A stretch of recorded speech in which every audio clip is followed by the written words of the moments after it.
xisbiga mucaaradka ee waddanaya taageerayaal tiro badan ka soo jeeda deegaanka Qorlugud iyo Coodle ee gobolka Buuhoodle ayaa munaasabad soo dhaweyn ugu sameeyay magaalada Burco ee xarunta gobolka Togdheer. munaasabadan ay ka soo qayb galeen mas'uuliyiin xilal kala duwan ka ayaa xisbiga mucaaradka ee waddanaya gobolka Togdheer, odayaal waxgarad haween iyo dhalinyaro ka soo jeeda deegaankaasi. ugu horeyntii waxaa munaasabadaasi hadallo ku abtirsaday ay taageerada buuxda u hayaan xisbiga isbeddeldoonka ee waddani ka soo jeediyay odayaasha haweenka dhalinyarada iyo waxgaradka deegaankaasi waxaana hadaladoodii ka mid ahaa beesha Solomadow haddii aanu nahay waxaanu anaku nahay xisbiga waddani ilaahina waxaanu ka rajaynaynaa inaynu guulaysano hadkeenu soo waddani maaha inta halkan soo kaatay dadka wax kale maaha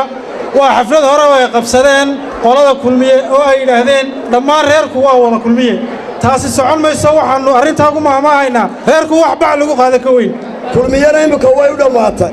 dadkana waxaan u sheegayaa beesha Solomadow inay tahay dhalinyaradii haweenkii dumarkii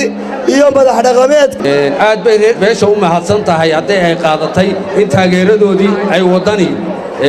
u muujiyeen aniguna waan ku raacay waanan ku taageersanahay caawa waa habeenkii koowaad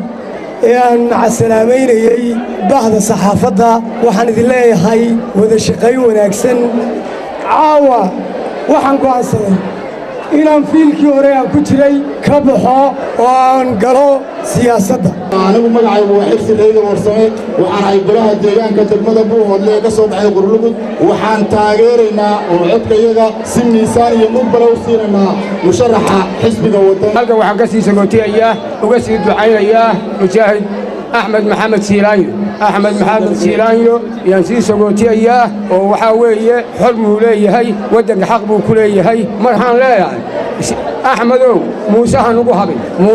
هنوقو هابن موسى دوني مين أنا كورت هدرت ما أنا هين واحد سوق لي ما أنا سوق إن هدرت وضني هران وهاي ولي جاي وانو هاي وحاوية وحنو شيء حسبي قاعد كل بيه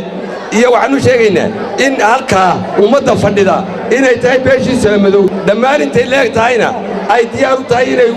ugu rido Cabdiraxmaan Riciif waxa iyaguna halkaas ka hadlay mas'uuliyiin kala duwaneed oo xilal kala duwan ka ayaa xisbiga mucaaradka waddanaya gobolka Togdheer kuwaas oo si qalbi furan u soo dhaweeyay taageerayaasha halkan waxaan aad iyo aad uga mahad celinayaa